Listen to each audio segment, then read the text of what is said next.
हरिः ओं सुप्रभातं नमांसि। स्वस्ति सर्वेभ्यः। 26-द्विसहस्रतमे अब्दे एप्रिल् मासस्य 20 दिनाङ्कः।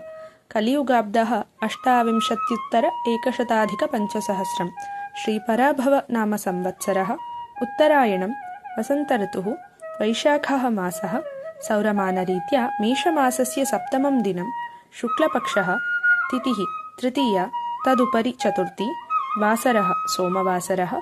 नक्षत्रं रोहिणी। योगः सौभाग्यः। करणं गरजः। तदुपरि वणिक्। कालस्वरूपस्य भगवतो नारायणस्य परमानुग्रहेण सर्वेषाम् उद्दिष्टकार्यसिद्धिर्भवतु। सर्वेषाम् आयुरारोग्यसौख्यमस्तु। आरब्धकर्माणि शुभपर्यवसायिनी भवन्तु। सत्सङ्गप्राप्तिरस्तु। सर्वे देशसेवासन्नद्धाः, दीनानुकम्पायुक्ताः, दानशीलाः, धार्मिकाश्च सन्तु। शुभदिनम् इति गीर्वाणी।